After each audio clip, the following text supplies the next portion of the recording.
औज़ुबिल्लाहि मिनश्शैतानिर्रजीम बिस्मिल्लाहिर्रहमानिर्रहीम क़ालल्लाहु तआला फ़िल क़ुरआनिल मजीद फ़ुरक़ानिल हमीद मा काना मुहम्मदुन अबा अहदिम मिर रिजालिकुम वलाकिन रसूलुल्लाहि व ख़ातमन नबिय्यीन व कानल्लाहु बिकुल्लि शैइन अलीमा। क़ालु नबी सल्लल्लाहु अलैहि वसल्लम अना आखिरुल अंबिया व अंतुम आखिरुल उमम। क़ालु नबी सल्लल्लाहु अलैहि वसल्लम अना आखिरुल अंबिया व मस्जिदी ख़ातमुल मसाजिदुल अंबिया।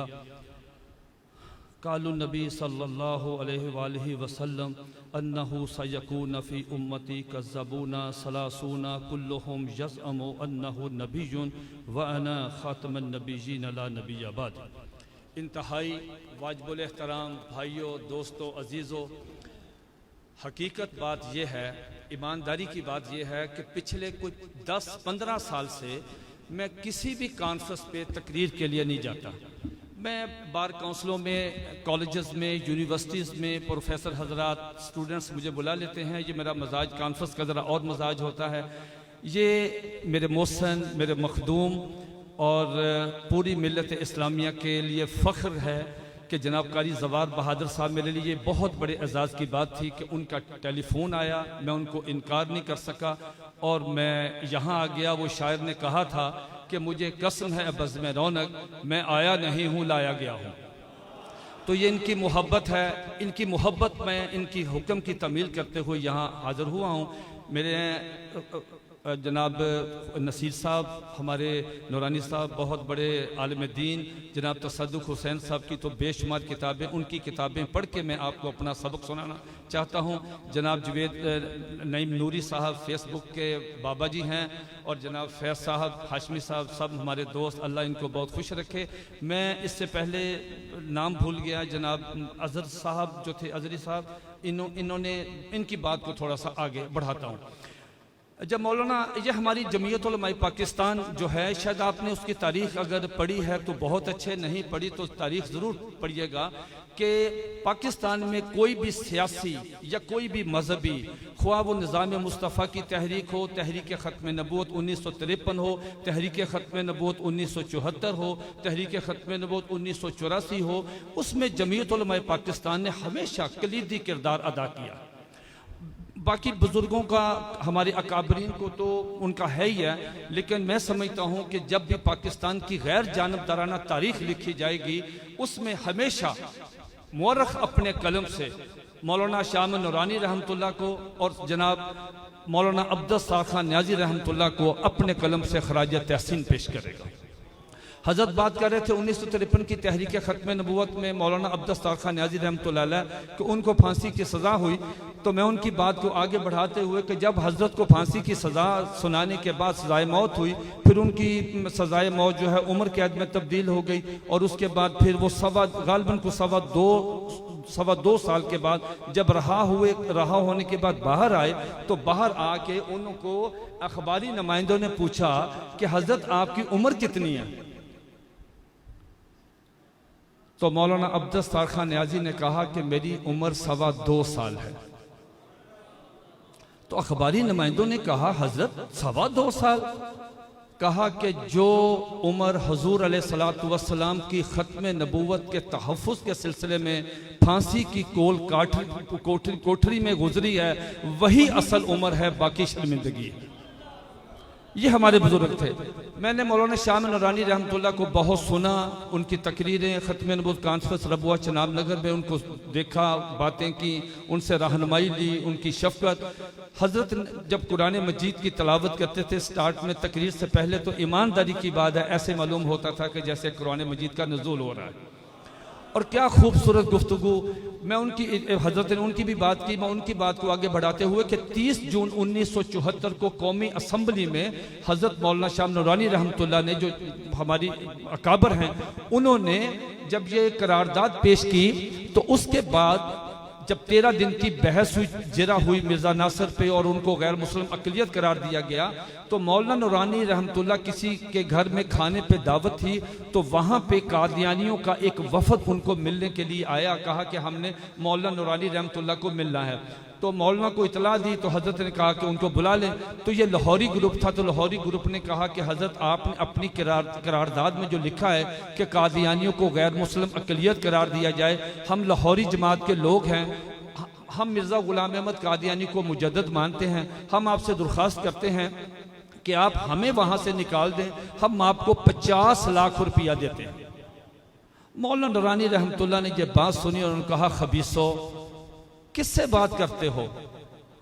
और खबीसो मेरा सौदा तो बाजार मुस्तफ़ा में हो चुका है।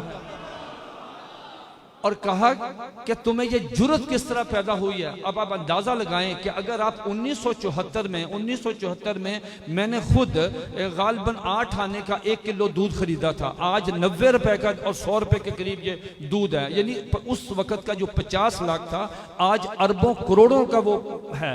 तो हजरत मौलाना नूरानी रहमतुल्लाह ने नबी अलैहिस्सलातु वस्सलाम की मोहब्बत में वो जो उसको ठोकर मारी और कहा कि तुम्हारी ये पेशकश जो है मैं अपने जूते की नोक पे रखता हूं, बल्कि फरमाया कि मेरा जूता जो है तुम्हारी पेशकश से ज्यादा बेहतर है। और उस पर कहा गया था कि नूरानी ना झुकता है ना बिकता है। ये हमारी तारीख है जमीयत उलमाए पाकिस्तान की। ये तो मुख्तसर अर्ज किया। तो मैं समझता हूँ ज़ाती तौर पे कि ये मैं खराज तहसीन पेश करता हूँ जमीयत उलमाए पाकिस्तान की पंजाब की क़यादत को, लाहौर की क़यादत को, और बिलखसूस जनाब हज़रत इज़्ज़त माब जनाब कारी जवान बहादुर साहब को कि इन्होंने ये ख़त्म कॉन्फ्रेंस अपने अकाबरीन जो हैं उनकी रवायत को ज़िंदा रखते हुए अल्लाह ताला इनका साया हमेशा हम पे सलामत रखे। हज़रात गिरामी, अब बात करते हैं कादियानियों की। 30 जून 1974 को मौलाना नूरानी रहमतुल्लाह अलैह ने कादियानियों को गैर मुस्लिम अक़लियत करार देने की करारदाद पेश की। 13 दिन की बहस हुई। मिर्जा नासिर को कादियानी जमात का खलीफा उसको बुलाया, भुट्टो साहब वहाँ मौजूद थे, अब्दुल हफीज पीरज़ादा वज़ीर कानून, कौसर नियाजी, फारूक अली खान साहब स्पीकर थे। 13 दिन की जिरा हुई, बड़े दिलचस्प सवालात हुए, बहुत कुछ हुआ। उसमें एक टर्निंग पॉइंट में जो लोग कादियानियों के साथ खाते पीते उठते बैठते हैं, मैं उनके लिए जो यहिया बख्तियार अटॉर्नी जनरल थे उन्होंने ये मौलाना नूरानी रहमतुल्लाह ने उनसे कहा कि ये सवाल ज़रा उनसे आप कादियानियों मिर्ज़ा नासिर से पूछें। ये ज़रा सुनने वाली बात है कि जो लोग कादियानियों के साथ खाते पीते उठते बैठते हैं या कहते हैं कि कादियानियों का इखलाक बहुत अच्छा है, वो सिर्फ एक हवाला देख लें कि जो कौमी सदनी में भुट्टो साहब जैसा शख्स जो था वो हैरान और परेशान, फारूक अली खान साहब, कौसर नियाज़ी, सारी असम्बली सख्ते में उनके पाँव से जमीन निकल गई कि ये हवाला क्या पेश किया। यहिया बख्तियार साहब ने कादियानियों की किताब आईना कमालात इस्लाम रूहानी खजाइन की जिल्द नंबर 5, रूहानी खजान की जिल्द नंबर 5 उसका सफ़ा नंबर 547 और 548, ये अबारत जब मिर्ज़ा नासिर को पेश की और कहा गया कि इस अबारत को ज़रा पढ़ें, उसने अबारत पढ़ी तो उसे कहा कि क्या आप इस पे यकीन रखते हैं? तो मिर्ज़ा नासिर ने कहा कि हाँ, पूरी कादियानी जमात इस पे यकीन रखती है। और वो अबारत क्या है ज़रा सुनिए। कादियानी अकीदा है कि जो शख्स मिर्जा कादियानी को नबी और रसूल नहीं मानता उसकी मां कंजरी है। जब ये हवाला पेश किया तो भुट्टो साहब जैसा शख्स जो सेकुलर आदमी था वो खड़ा हो गया और उसने कहा कि देखें मैं सेकुलर हूं, मेरी इफ़्फ़त माँ है, वो तहज्जुद गुजार है, मैं मिर्ज़ा गुलाम अहमद कादियानी को नबी नहीं मानता, लेकिन किसी शख्स को ये क्या हक हासिल है कि वो हमारी इफ़्फ़त माँ को वो कंजरी कहे, उसे तवाइफ कहे। ये आज भी हवाला मौजूद है उन लोगों के लिए जो कादियानियों का कहते हैं कि कादियानियों का इखलाक बहुत अच्छा है। बेशुमार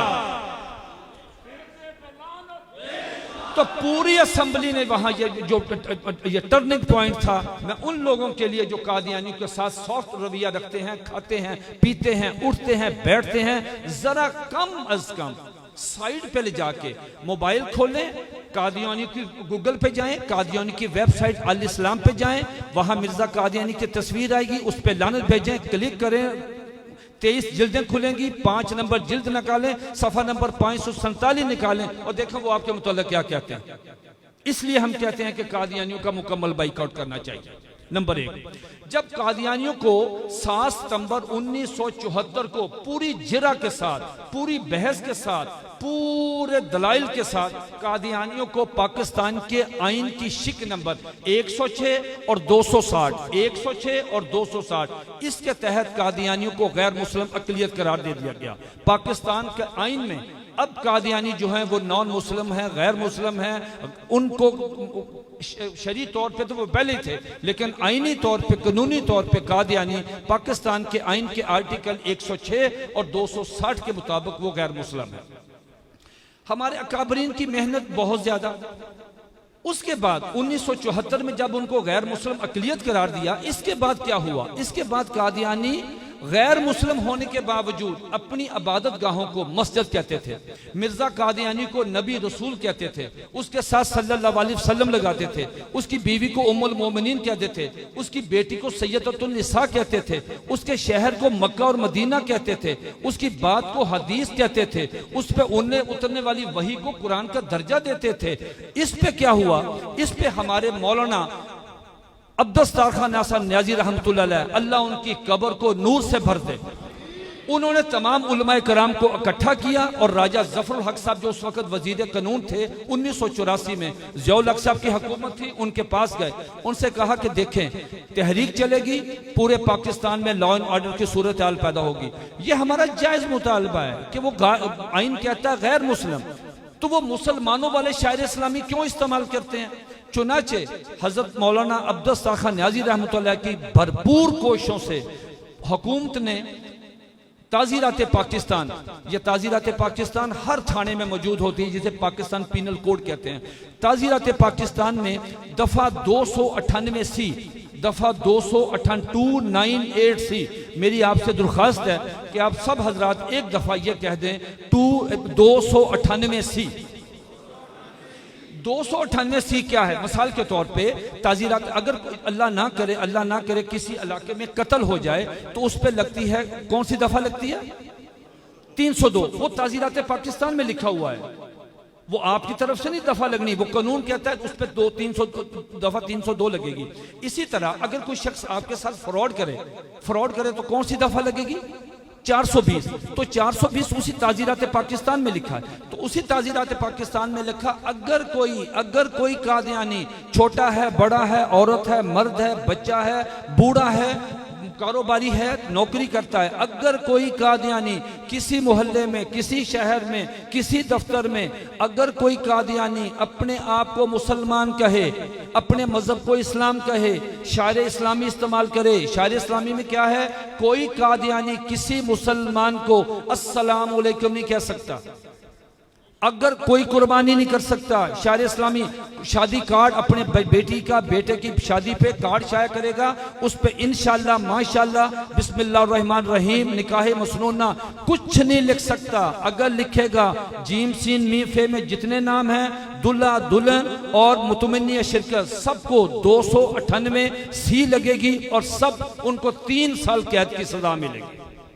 ये सारा हमारे मौलाना अब्दुल खान न्याजी रहमतुल्लाह अलैह की कोशिशों की बरकत है। अगर कोई कादियानी आपके मोहल्ले में तबलीग करे, अपने आप को मुसलमान करे, आपको तरगीब दे कि हमारे घर में आए, जलसा सुन लें, जुलूस हमारे घर में तकरीर सुन लें, फलां करें, उस पर कौन सी दफा लगेगी? 298C, ताज़ीरात पाकिस्तान की 298C। अब तवज्जो रखिए, जरा मजा आएगा आपको। कादियानी इस दफा को लेके चले गए सुप्रीम कोर्ट में, तो सुप्रीम कोर्ट 1993 में फुल बेंच बैठा 5 जजों का, justice Shafi Rahman, justice Abdul Qadir Chaudhry, justice Salim Akhtar, justice Wali Mohammad और एक जज साहब और थे। 5 जज फुल बेंच बैठा।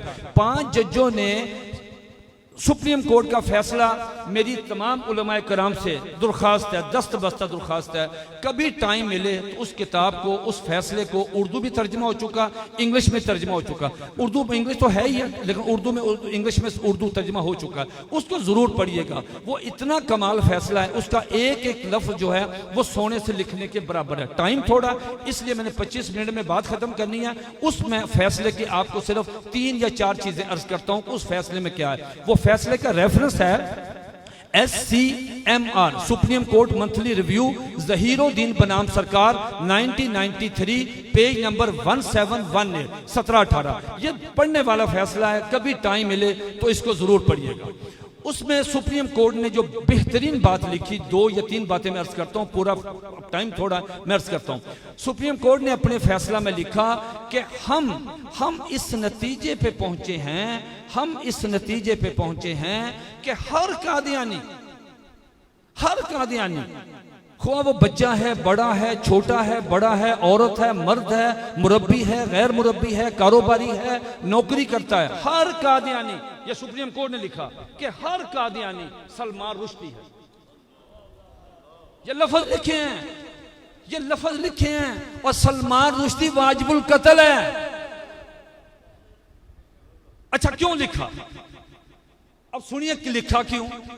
सुप्रीम कोर्ट से ये गए और सुप्रीम कोर्ट को मर्ज़इयों ने कहा कि जनाब, जब हम कलमा पढ़ते हैं या अपनी इबादत गाह के बाहर कलमा लिखते हैं, जैसे ये गड़ी छाऊ वाली इबादत गाह, वहाँ कलमा कारी ज़वार बहादुर साहब जैसे दोस्तों ने खत में इन्होंने मशोर किया और तहरीक चलाई और जुलूस जल से, तो अब उन्होंने फट्टे लगा दिए ऊपर ना, अब उस पर वो नजर आता दूर से। अच्छा, अब ये गए सुप्रीम कोर्ट जाके कहने लगे, मुफ्ती साहब जाके कहने लगे कि हम कलमा पढ़ते हैं और ये हमें कलमा नहीं पढ़ने देते, हमारा कलमा साफ कर देते हैं और हम पे पर्चा दर्ज करवा देते हैं 298C के तहत, जिसकी सजा 3 साल कैद है। सुप्रीम कोर्ट ने कहा, ये किस तरह के मौलवी हैं, ये किस तरह के मुफ्ती हैं कि नबी अलैहिस्सलातु वस्सलाम तो आए थे कलमा पढ़ाने के लिए और ये मुसलमान उनका कलमा हटा रहे हैं और कलमा पढ़ने पर उनको 3 साल की सजा दिलवा रहे हैं। सुप्रीम कोर्ट ने कहा भाई ये ज्यादती है, ऐसा नहीं चलेगा कि एक बंदा कलमा पढ़ रहा है तो आप उनको मतलब गिरफ्तार करवा रहे हैं, उनके कलमा साफ करवा रहे हैं, ये कहां की बात है। तवज्जो रखेंगे, मजा आएगा आपको। सुप्रीम कोर्ट ने क्या किया, उन्होंने क्या जी, आ जाए सुप्रीम कोर्ट में कादियानी हजरात चोटी के वकील, और हमारे एक साबक होते थे, अब मुझे नाम आ गया, कराची के वो थे, पहले वो चीफ इलेक्शन कमिश्नर भी रहे हैं, उनको भाई कहते थे, वो उनके वकील थे और चोटी के वकील पेश हुए। इधर मुसलमानों की तरफ से हम भी चले गए और मुसलमान वकला भी पेश हुए। मुफ्ती साहब तवज्जो रखेंगे तो मजा आएगा, ठीक है। जब आपको मजा ना आए तो आपने सिर्फ एक दफा कहना सुभान अल्लाह, मैंने तकरीर बंद कर देनी है, तो सुन ले जरा, मजा आएगा इंशाल्लाह आपको। मैं आपकी इसलिए कि मैं आप मेरे सरपरस्त हैं तो मैं आपको अपना सबक सुना रहा हूं। हजरत वो सुप्रीम कोर्ट में ये मसला हुआ कि भाई कलमा क्यों नहीं पढ़ने देते, तो वो मर्ज़ई भी आ गए, हम भी चले गए। हमने मिर्जा गुलाम अहमद कादियानी की किताबें पेश की, छोड़ दें भाईजान, छोड़ दें। अल्लाहुम्मा सल्ली अला मुहम्मद, अल्लाहुम्मा सल्ली अला मुहम्मद, अस्सलातु वस्सलाम अलैका या सय्यदी। तो उन्होंने कहा जी कि कलमा क्यों नहीं पढ़ने देते, चले गए हम भी। हमने मिर्जा गुलाम अहमद कादियानी की किताब एक गलती का अजाला, तरियाकुल कुलूब, हकीकतुल वही और कलमतुल फसल, ये किताबें पेश की और कहा कि ये देखें क्या है। सुप्रीम कोर्ट ने उनके भी दलाइल से सुने। जब हमने किताबें पेश की तो सुप्रीम कोर्ट सर पकड़ के बैठ गए। सुप्रीम कोर्ट ने कहा ये क्या, ये किताबों में क्या लिखा तुमने। सुप्रीम कोर्ट ने अपने फैसले में, ये फैसले में लिखा हुआ है, सुप्रीम कोर्ट ने मुफ्ती साहब अपने फैसले में हुजूर अलैहिस्सलातु वस्सलाम की मारूफ हदीस पाक है, वो जो नबी अलैहिस्सलातु का मफहूम है हदीस पाक का, कि सरकार ने फरमाया कि तुम में से कोई शख्स उस वक्त तक मुसलमान नहीं हो सकता जब तक हुजूर अलैहिस्सलातु वस्सलाम, आपकी वालदा, आपके वालिद, आपकी बहन, आपकी बेटी, आपका बेटे, आपका कारोबार, हत्ता कि आपकी जान से ज्यादा अजीज ना हो जाए। ये क्राइटेरिया है। कभी रात को सोने से पहले गिरेबान में झांक के देखना है कि अगर आपकी बेटी को कोई बंदा छेड़ता है, आपकी बेटी को कोई बंदा छेड़ता है, उस वक्त आपके क्या जज्बात होते हैं, और जब हुजूर अलैहिस्सलातु वस्सलाम की तौहीन होती है तो आपके जज्बात क्या होते हैं। अगर झुकाव बेटी की तरफ है तो माफ कीजिएगा, माजरत चाहता हूं, आप मुसलमान नहीं हैं, आप चलती फिरती लाश हैं। अगर झुकाव हुजूर अलैहिस्सलातु वस्सलाम की तरफ है कि बेटी, बीवी, माँ, वालद, जवानी, नौकरी, कारोबार सब हुजूर अलैहिस्सलातु वस्सलाम की इज्जत और नामूस पे कुर्बान है, फिर आप मुसलमान हैं। ये क्राइटेरिया है। तो सुप्रीम कोर्ट ने ये हदीस लिखी शुरू में लिख दी हदीस। हदीस के बाद क्या लिखा सुप्रीम कोर्ट ने? सुप्रीम कोर्ट ने कहा जी, हदीस लिखने के बाद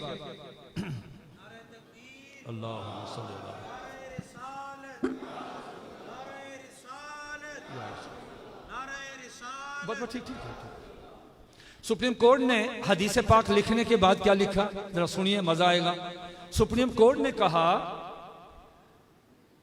कि ओ मरज़इयो सुनो, उल्लू के कानों सुनो, और मुसलमानों के नबी सल्लल्लाहु अलैहि वसल्लम कह रहे हैं कि तुम्हारा ईमान उस वक़्त तक मुकम्मल, तुम मुसलमान ही नहीं हो जब तक तुम मेरे साथ बेपनाह मोहब्बत ना करो, अपनी वालदा से ज्यादा, वालिद से ज्यादा, बेटी से ज्यादा, अपनी जान से ज्यादा। तो दूसरी तरफ तुम मिर्जा कादियानी को मोहम्मद रसूलुल्लाह कह रहे हो। अगर मुसलमान तुम्हें कत्ल नहीं करता, ये जुमला लिखा है, अगर मुसलमान तुम्हें कत्ल नहीं करता तो मुसलमान ही नहीं, क्योंकि तुम मिर्जा कादियानी को मोहम्मद रसूलुल्लाह कह रहे हो, खबीस तरीन आदमी को। और अगर तुम्हें वो कत्ल करता है तो पूरे पाकिस्तान में लॉ एंड ऑर्डर की सूरत हाल पैदा हो जाएगी। क्यों नहीं इंसान बनते? ये क्या लिखा तुमने अपनी किताबों में? ये क्या तुम्हारा अकीदा है?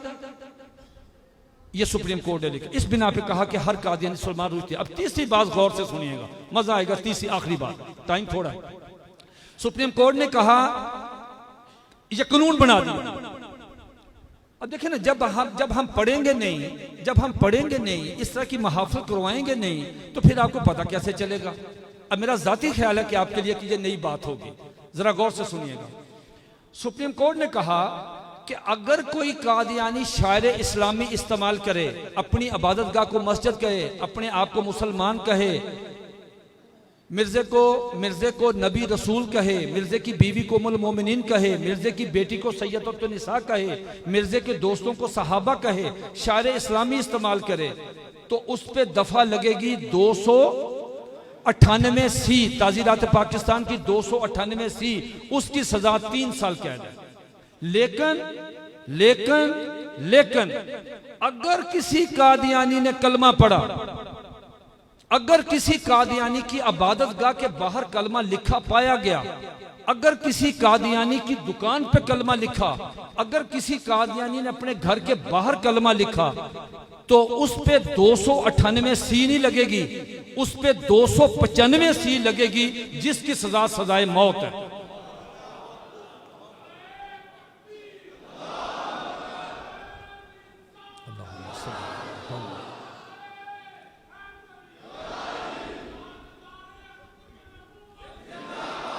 अब देखें, अब आपको चाहिए, और आपके बुजुर्गों ने कितना काम कर दिया, कुर्बानियां दी हैं, सजाए मौत के सुनी है उन्होंने, काल कोठरियों में गए हैं, बहुत कुर्बानियां दी हमारे बुजुर्गों ने। ये ऐसे चीजें हासिल नहीं हुई। कोई कादियानी गैर मुस्लिम आइन में, ताज़ीरात पाकिस्तान 298 सी, कलमा पड़ेगा 295 सी, सुप्रीम कोर्ट से आपके साथ, आइन आपके साथ, कानून आपके साथ। अगर इसके बावजूद भी अगर कोई कादियानी आपके मोहल्ले में तबलीग करता है और आप उसको पकड़ते नहीं है, तो मैं समझता हूं कि यह ईमान की कमजोरी है, उसको जरूर पकड़ना चाहिए। अब एक दो बातें मैंने और करनी है। अब एक बात करनी है कादियानियों से। मेरा जाती ख्याल है कि हम कादियानियों के साथ नफरत तो जरूर करें, यह हमारे ईमान का हिस्सा है। लेकिन मैं अल्लाह की कसम खा के कहता हूं कि मैं कादियानियों को कुत्तों और सूरों से ज्यादा बदतरीन समझता हूं। मैं उनके साथ हाथ नहीं मिलाता। लेकिन अब यहां एक छोटा सा एक मसला यह है कि जितने भी कादियानी उनको पता ही नहीं कि वो कहां खड़े। उनको समझाना हमारा फर्ज है। उनको समझाने के लिए क्या जरूरत है? उसकी जरूरत यह है कि आप हजरात जो हैं वो इल्म हासिल करें। किताबें पढ़ें, पम्फलेट पढ़ें, इस तरह की कॉन्फ्रेंसों पे आएँ। और मैं किबला कारी साहब से ये भी दरख्वास्त करूँगा, कारी जवाहर बहादुर साहब से, कि कॉन्फ्रेंस के अलावा जो तरबीती कोर्स हैं, कारी हमारे मुफ्ती तसद्दुक साहब तो इसके स्पेशलिस्ट हैं, मास्टर हैं, तो इनकी सरपरस्ती में यहाँ पे ख़त्म नबूवत कोर्स हो, तो इन नौजवान जो कॉलेजेस और यूनिवर्सिटी के और तालिब इल्म हैं और दीनी मदारस के, हम इनको तैयार करें ताकि ये कादियानियों के साथ बहस करें, मुनाजरा करें, ताकि हो। अब ये होता ये है कि कादियानियों को पता ही नहीं वो कहाँ खड़े। मैं पूरी दुनिया के कादियानियों को 15 साल हो गए हैं, 15 साल मेरा ये यूट्यूब पे चैलेंज, यूट्यूब पे डेली मोशन पे मौजूद है। मैं जहां भी तकरीर करने के लिए जाता हूं तो अपने साथ 10,000 रुपया साथ लेकर आता हूं। सिंपल सा सवाल जनाब कारी जवाहर बहादुर साहब की मौजूदगी में अब मैं दोबारा फिर अर्ज करता हूं, पूरी दुनिया के कादियानियों को, मुरब्बी हैं, गैर मुरब्बी हैं, मिर्जा मसरूर, उसके रिश्तेदार, सारे पूरी कितने लोग हैं, पढ़े लिखे उनके लोग हैं, पूरी दुनिया के कादियानियों को मेरा चैलेंज है कि मुझे सिर्फ एक कादियानी मुझे टेलीफोन करके सिर्फ इतना बता दे कि उसने मिर्जा गुलाम अहमद कादियानी की सारी किताबें पढ़ी हैं, मैं उसको 10,000 रुपए नकद इनाम दूंगा। किसी कादियानी ने, पूरी दुनिया में किसी कादियानी ने मिर्जा कादियानी की किताबें नहीं पढ़ी। मिर्जा कादियानी की किताबें पढ़ना कोई आसान काम नहीं है, ये बदकिस्मती हमारे हिस्से में आई है। मिर्जा कादियानी की बंदा 3 किताबें पढ़ ले, बंदे की शक्ल परवेज मुशर्रफ जैसी हो जाती है, लानत पड़ती है, दिल काला होता है। दुरूद शरीफ जब तक आप 1000 दफा दुरूद शरीफ नहीं पढ़ेंगे, दिल में से काला खत्म नहीं होगी। कादियानी क्यों नहीं पढ़ते मिर्जा कादियानी की किताबें? क्या मसला उनको? पढ़े। जब मुनाजरे के लिए आते हैं तो मैं उनसे पहला सवाल मुफ्ती साहब ये पूछता हूं कि बैठो भाई, बैठ गया कारी साहब, मर्ज़ई बैठता है, पहला सवाल 10 मिनट में आउट जी, आगे मुनाजरे के लिए आए, मुनाजरे के लिए आए। मिर्जे की टोटल कितनी किताबें? कहता पता नहीं। वे क्यों नहीं पता? मिर्जा कादियानी की 83 किताबें जो हैं वो रूहानी खजाइन में, उसके मलफूजात 10 जिल्दें, मकतूबात 3 जिल्दें, मजमूआ इश्तहारात 3 जिल्दें, तज़किरा, ये टोटल 100 किताबें बनती हैं। अब किसी कादियानी से पूछ लें, वो उसने 2 या 3 किताबें पढ़ी होती हैं और घर से मुनाजरे के लिए आ जाता है। और मैं क्या पूछ नहीं दिया, किताबें कितने पढ़नी है? जाओ जाके दफा हो जाओ, 100 किताबें पढ़ के आके मुनाजरा करो ना। जब तुमने किताबें ही नहीं पढ़ी तो हमारे साथ मुनाजरा क्यों करने आए? पूरी दुनिया के कादियानियों को मेरा चैलेंज है, एक सिंगल, मुझे गालियां देते हैं, मुझे थ्रेट करते हैं। मैंने कहा मेरे ये सवाल का जवाब नहीं है, मैं तुम्हें इससे बेहतरीन गाली दे सकता हूं, लेकिन जिसके पास दलील है वो गाली नहीं देता। मैं सच्चे नबी का सच्चा उम्मती हूं, तुम झूठे नबी झूठे उम्मती हो, और तुम्हारे झूठे होने के लिए यही निशानी काफी है कि जब तुमने फोन बंद करना है, मैंने फोन कॉल करनी है और आगे से आना, ये फोन किसी के इस्तेमाल में नहीं है। हिम्मत है तो घर में आओ, मुझे बुलाओ। मैं कुंडली के मौलाना अब्दुल रहमान साहब को मिला हूं कि सच्चे नबी का सच्चा उम्मती, वो तरखान थे, तरखान में ना जी वो बना रहे थे, काम कर रहे थे, तो वो उनके पास था, वो तेसा था, तेसा जी, तो उसको वो ना ठीक कुछ बना रहे थे, तो एक कादियानी आया तो आके तबलीग करने लगा कि मिर्जा नबी है, मिर्जा नबी है, ये है, फलां है, फलां। सुनते रहे। इतने में उनकी आंखों में खून उतर आया। उन्होंने कहा खबीस इंसान, ये तेसा सर गर्दन पे मारूंगा, अल्लाह की कसम तुम्हें इधर ही कत्ल कर दूंगा। कहो मिर्जा कादियानी उल्लू का पट्ठा है। वो मुर्ज़ई कांपने लगा, कहने लगा जी मिर्जा कादियानी उल्लू का पट्ठा है। कहो वो कुत्ता था, जो कुत्ता था। कहो वो सूअर था, तो सूअर था। वो ये था, वो ये था, वो ये था, कहते रहे। उसके बाद रोने लगे। तेसा उसको पकड़ाया, कहा जलील इंसान, और गर्दन उसके आगे रख दी, गर्दन आगे रख दी। कहा मेरे सच्चे नबी के बारे में एक जुमला मेरी जबान से निकाल के दिखाओ। और किसकी तबलीग कर रहे थे?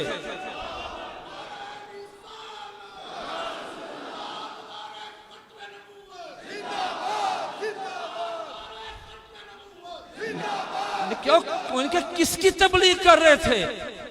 आधे घंटे से तबलीग कर रहे थे और उसको गालियां दे रहे। ये पकड़ो तेसा, गर्दन आगे कर दी। कहा कि अल्लाह की कसम एक जुमला मेरे नबी के बारे में मेरी जबान से निकलवा के दिखाओ। ये है सच्चे नबी का सच्चा उम्मती, ये निशानी है। ये गाजी इल्मुद्दीन शहीद रहमतुल्लाह अलैह। आप नाराज ना होना, मैं सैयद दाता गंज बख्श रहमतुल्लाह अलैह को वक्त का अब्दाल और कुतुब मानता हूं। आप सड़क पे हैं, आपकी कैफियत और है। आप अंदर मज़ार पे जाते हैं, आप पे अल्लाह ताला के अनवार और तजल्लियात की बारिश होती है, आपकी कैफियत वो होती है।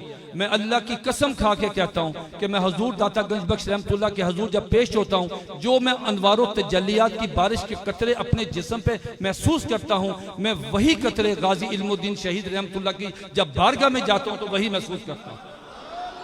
हालांकि कोई मुकाबला ही नहीं है। कहाँ हजूर दाता गंज में, कहाँ गाजी इल्मुद्दीन शहीद, अनपढ़ आदमी। और हुआ क्या कि राजपाल ने तौहीन रसालत की, उसको कत्ल किया मुख्तसर के साथ। किस कत्ल किया? फांसी की सजा, मियाँ वाली जेल में चले गए। जिस रात फांसी होनी थी वो वो वार्डन था जो अब्दुर रहमान, कहता कि जब उससे पूछा ये कि भाई तुम गाजी इल्मुद्दीन शहीद के वार्डन थे, आखिरी रात फांसी होनी थी हजरत को, तो तुमने क्या देखा? उसने कहा कि मैं दूर पहरा दे रहा था तो मैंने पलट के देखा कि गाजी इल्मुद्दीन शहीद रहमतुल्लाह के कमरे में जैसे कोई मलिक नूर है, तो जैसे आग लग गई या खुदकुशी कर ली। मैं दौड़ता हुआ आया, देखा कि नूर आसमानों की तरफ जा रहा है। तो कहने लगा कि मैं अंदर गया तो क्या खुशबू, क्या भीनी खुशबू, क्या माहौल। और गाजी इल्मुद्दीन शहीद रहमतुल्लाह रो रहे थे। तो मैंने गाजी इल्मुद्दीन शहीद रहमतुल्लाह के पांव पकड़ लिए। मैंने कहा गाजी साहब ये क्या मामला हुआ? क्या लगे? नहीं कुछ नहीं। मैंने कहा नहीं हजरत, सुबह आपको फांसी हो जानी है, आप हमें बता के जाए। तो गाजी साहब कहने लगे कि अल्लाह की कसम मेरी राजपाल के साथ किसी किस्म की कोई दुश्मनी नहीं। उसने हजूर अलैहिस्सलातु वस्सलाम की शान में बकवास की, मैंने हजूर की इज्जत का बदला लिया, उसे कत्ल किया। आज साहब नबी अलैहिस्सलातु वस्सलाम सहाबा किराम के हमरा खुद मेरे पास आए। हम दुरूशी पढ़ते हैं, हम तहज्जुद पढ़ते हैं, हम मस्जिद नबी में जाते हैं, हम रियाजुल जन्नह में दुआएं करते हैं, हमें हजूर की ज़ियारत नसीब नहीं होती। हजूर गाजी इल्मुद्दीन शहीद रहमतुल्लाह के वहां आते हैं, कहते हैं बेटा तुम्हारा बहुत शुक्रिया, तुमने मेरी इज्जतुल मुल्क का तहफ़्फ़ुज़ किया। तो गाजी साहब रोने लगे, कहने नहीं हजूर मैं तो आपकी शफाअत का मुंतज़र हूँ। तो सरकार ने फरमाया कि मेरी ये ख्वाहिश है, मेरे दो हुक्म हैं। एक तो ये कि तुमने जब फांसी का फंदा तुम्हारे गले में डालेगा सुपरिटेंडेंट, तो तुमने उसे कहना है कि मैं अपने हाथों से इसे चूम के अपने गले में डालना चाहता था। और दूसरी बेटा तुम रोज़ा रख के आना, मैं आबे कौसर पे तमाम सहाबा किराम को लेके तेरे इस्तकबाल के लिए खड़ा हूँ। ये गाजी इल्मुद्दीन शहीद जो दो जमातें नहीं पढ़ा हुआ, जो किसी मदरसे का मुंह नहीं देखा जिसने, उसने गाजी इल्मुद्दीन शहीद को, ये हमारे वारिस हैं। हुजूर अलैहिस्सलातु वस्सलाम किसी को लवारिस नहीं छोड़ते। मैं इस मस्जिद में ला इलाहा इल्लल्लाह मुहम्मद रसूलुल्लाह, मैं ख़त्म नबूवत का काम करता हूँ। मैं अभी हुजूर अलैहिस्सलातु वस्सलाम की बारगाह से हज करके आया हूँ। मैं आपको कसम खा के कहता हूँ मेरा मसला ही कोई नहीं। लोगों के हजारों मसाइल होते हैं, घरेलू मसाइल होते हैं, माली मसाइल होते हैं, परेशानियां होती हैं बेटियों की तरफ से, माली परेशानी। अल्लाह की कसम मेरा मसला ही कोई नहीं। मुझे जब मसला होता है मैं ख़त्म नबूवत का वास्ता दे के हजूर अलैहिस्सलातु वस्सलाम का तसव्वुर करता हूँ, मेरा मसला घर बैठे हल हो जाता है। जो आदमी भी ख़त्म नबूवत का काम करेगा, पीर मेली शाह रहमतुल्लाह ने कहा था कि जो आदमी तहफ़्फ़ुज़ ख़त्म नबूवत का काम करेगा उसकी पुश्त पे उसके नबी का हाथ होता है। हम लवारिस नहीं हैं, हम लवारिस नहीं हैं। अल्लाह की कसम जो हमारा नबी हमें देख रहा है, हमारी कॉन्फ्रेंस सुन रहे हैं, एक एक उम्मती को जानते पहचानते हैं। जो आदमी भी आज वादा करें अल्लाह के नबी से, अल्लाह ताला से वादा करें, अल्लाह के नबी से वादा करें कि जिंदगी बहुत मुख्तसर है, किसी वक्त मौत आ जानी है। अल्लाह की कसम, जब हम मरेंगे कोई आपका दोस्त नहीं है, कोई भाई दोस्त नहीं, कोई बीवी आपकी वफादार नहीं, कोई माँ आपकी वफादार नहीं, वालिद आपका, किसी ने आपको नहीं बख्शना। मौके पे रोते हैं, मौके पे आपके जाने के बाद आपका मोबाइल, आपकी ऐनक, आपकी वेस्ट कोट, आपके पैसे, आपकी जायदाद अल्लाह की कसम कुत्तों की तरह लड़ते हैं। अगर कोई तुम्हारा वफादार है, अगर किसी ने तुम्हारा क़यामत वाले दिन ख्याल रखना है, वो सिर्फ नबी अलैहिस्सलातु वस्सलाम। तो मैं आपको,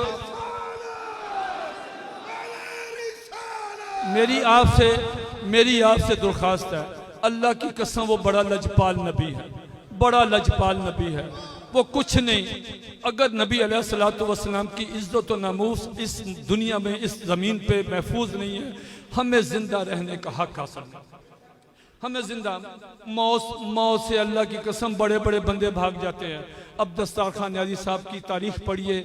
मैं जेल में रहा हूँ, मैं जेल में बहुत जाके देखा। एक बदमाश था, वो छोटी छोटी बात पे कत्ल कर देता था। जब सजाए मौत हुई तो उस आदमी को वही सेशन कोर्ट में वो बेहोश हो गया। और हमारे ख़त्म नबूवत के जितने दोस्त हैं, जितने भी गाजी इल्मुद्दीन, जितने भी गाजी हैं, जिसको भी सजाए मौत हुई है, उनका अंदर जेल में वजन बढ़ा है। तो मैं आप सब हजरात से दरख्वास्त करता हूँ कि आज के बाद हजूर अलैहिस्सलातु वस्सलाम से पक्की दोस्ती कर लें। हजूर अलैहिस्सलातु वस्सलाम की इज्जत और नमूस की खातिर अपने बीवी बच्चों को सबसे पहले उनको लिटरेचर पढ़ाएं, किताबें पढ़ाएं, खुद सीखें कि किस तरह मर्ज़ियों से बात करनी है, और उसके बाद कादियानियों को दावत इस्लाम दे। अल्लाह रब्बुल इज़्ज़त आपको बहुत इज़्ज़तें दे। मैं आपकी दुआओं का मोहताज हूँ, मेरे लिए भी दुआ कीजिएगा। वमा अलैना इल्लल बलागुल मुबीन।